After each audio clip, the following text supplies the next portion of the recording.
Price lord. ದೇವರ ಪರಿಶುದ್ಧ ನಾಮಕ್ಕೆ ಸ್ತೋತ್ರ. ಪ್ರಿಯರೇ, ಅನುದಿನದ ವಾಕ್ಯ ಭಾಗಕ್ಕಾಗಿ ನಿಮ್ಮನ್ನ ಸ್ವಾಗತಿಸ್ತಿದ್ದೀನಿ. ಬನ್ನಿ ದೇವರ ವಾಕ್ಯವನ್ನು ಓದಿಕೊಳ್ಳೋಣ. ಕೀರ್ತನೆಗಳು 102ನೇ ಅಧ್ಯಾಯ 15ನೇ ವಚನ. ಯೆಹೋವನು ಗತಿಹೀನರ ಮೊರೆಯನ್ನು ತಿರಸ್ಕರಿಸದೆ ನೆರವೇರಿಸಿದನೆಂದು. ಪ್ರಿಯರೇ, ದುಃಖದಲ್ಲಿರುವಂತ ಭಕ್ತನು ಒಂದು ಸುಂದರವಾದ ಪ್ರಾರ್ಥನೆ ಮಾಡ್ತಿದ್ದಾನೆ. ಯೆಹೋವನು ಗತಿಹೀನರ, ನಿರ್ಗತಿಕರ ಪ್ರಾರ್ಥನೆಯನ್ನು ನಿರಾಕರಿಸದೆ ಅವರ ಪ್ರಾರ್ಥನೆಯನ್ನ ನೆರವೇರಿಸಿದ್ದಾನೆ ಎಂಬುದಾಗಿ ಹೇಳ್ತಿದ್ದಾನೆ. ನೀವು ಕಷ್ಟದಲ್ಲಿ ಇದ್ದು ಕಣ್ಣೀರಲ್ಲಿದ್ದು ಪ್ರಾರ್ಥನೆ ಮಾಡಿರಬಹುದು. ಒಂದು ಹೋರಾಟದಲ್ಲಿ ಪ್ರಾರ್ಥನೆ ಮಾಡಿರ್ಬೋದು, ಒಂದು ಇಕ್ಕಟ್ಟಾದ ಪರಿಸ್ಥಿತಿಯಲ್ಲಿ ಪ್ರಾರ್ಥನೆ ಮಾಡಿರ್ಬೋದು, ಒಂದು ವೇಳೆ ಒಂದು ಮನಮುರುವಿಕೆ ವಿಷಯದಲ್ಲಿ ಇದ್ದುಕೊಂಡು ನೀವು ಪ್ರಾರ್ಥನೆ ಮಾಡಿರ್ಬೋದು. ಯಾರಾದ್ರೂ ನಿಮ್ಗೆ ದುಃಖ ಆಗುವ ಸ್ಥಿತಿಯಲ್ಲಿ ನಿಮ್ಮನ್ನ ನಡೆಸಿಕೊಂಡಿರ್ಬೋದು. ಆ ದುಃಖದಲ್ಲಿ ನೀವು ಪ್ರಾರ್ಥಿಸಿರ್ಬೋದು, ಅಥವಾ ಯಾವುದೋ ಒಂದು ಶೋಧನೆಯಲ್ಲಿ ಅಥವಾ ಇಕ್ಕಟ್ಟುಗಳಲ್ಲಿ ನೀವು ದೇವರನ್ನು ನೋಡಿ ಕೂಗಿಕೊಂಡಿರಬಹುದು.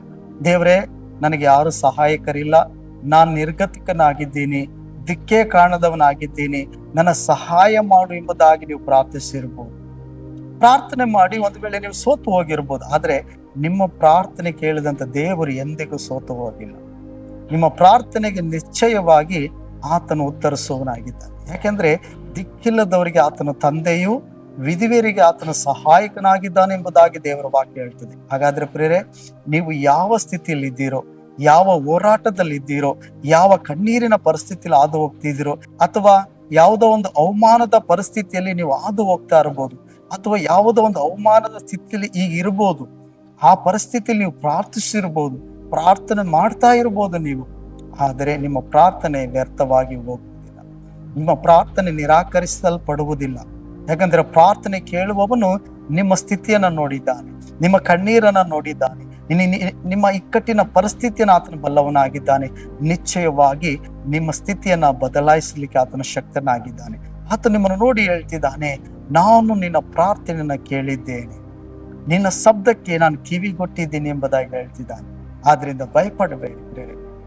ಆತ ನಿಮ್ಮ ಪ್ರಾರ್ಥನೆ ಕೇಳಿದ್ದಾನೆ, ನಿಮ್ಮ ಕಣ್ಣೀರ ಹನಿಗಳು ಆತನು ನೋಡಿದ್ದಾನೆ. ನೀವು ಯಾವುದಕ್ಕಾಗಿ ಪ್ರಾರ್ಥಿಸಿದ್ರು, ಯಾವುದಕ್ಕಾಗಿ ನೀವು ಕಣ್ಣೀರನ್ನು ಸುರಿಸಿದ್ರು, ಆ ಪ್ರತಿ ವಿಷಯಗಳು ನಿಮ್ಮ ದೇವರಾಗಿರುವ ಕರ್ತನು ಅದನ್ನ ಗಮನಿಸಿದ್ದಾನೆ.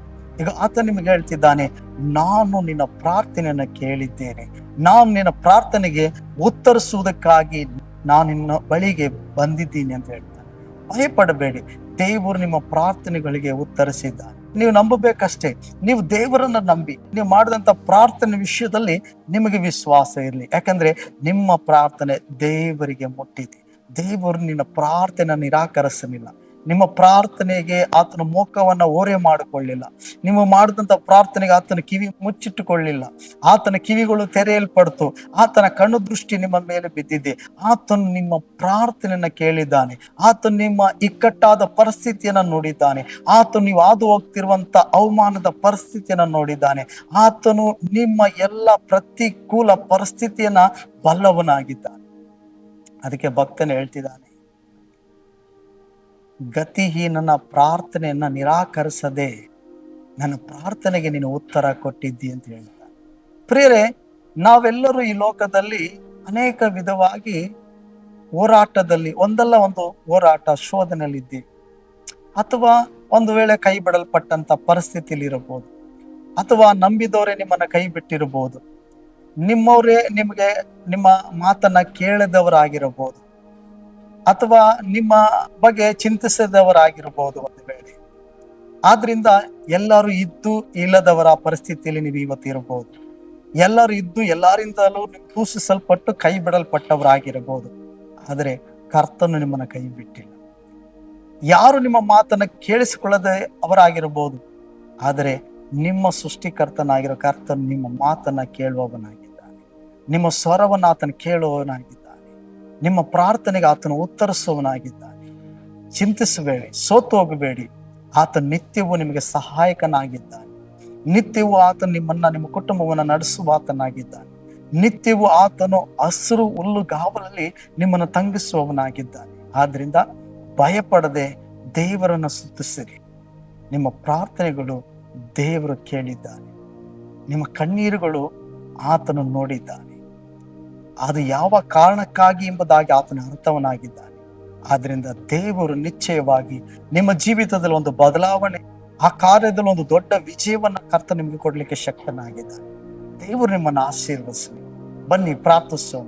ಪ್ರೀತಿ ಸ್ವರೂಪನಾದ ದೇವರೇ, ಗತಿಯಿಲ್ಲದವರು, ನಿರ್ಗತಿಕರು, ಬಲಹೀನರು ಅಪ್ಪಾ ಮನ ಮುರಿದವರಾಗಿ ಪ್ರಾರ್ಥಿಸುವಾಗ ಅವರ ಪ್ರಾರ್ಥನೆ ನಿರಾಕರಿಸದೆ ಪ್ರಾರ್ಥನೆ ಕೇಳಿ ಉತ್ತರಿಸಿದಕ್ಕಾಗಿ ಸ್ತೋತ್ರ. ಇವತ್ತು ಯಾರೆಲ್ಲ ಈ ಸ್ಥಿತಿಯಲ್ಲಿದ್ದು ಪ್ರಾರ್ಥಿಸ್ತಿದ್ದಾರೋ ಅವರ ಪ್ರಾರ್ಥನೆಗಳಿಗೆ ಕೇಳ್ತಿರೋದಕ್ಕಾಗಿ ಸ್ತೋತ್ರ. ಅವರ ಪ್ರಾರ್ಥನೆಗೆ ನೀನು ಕಿವಿಗೊಡ್ತಿರೋದಕ್ಕಾಗಿ ಸ್ತೋತ್ರ. ಅವರ ಕಾರ್ಯಗಳು, ಅವರ ಜೀವಿತಗಳನ್ನ ನೀನು ಬದಲಾಯಿಸ್ತಿರೋದಕ್ಕಾಗಿ ಸ್ತೋತ್ರ. ಯೇಸುವಿನ ನಾಮದಲ್ಲಿ ತಂದೆಯಾದ ದೇವರೇ, ಆಮೆನ್. Price the lord. ದೇವರು ನಿಮ್ಮನ್ನು ಆಶೀರ್ವದಿಸಲಿ.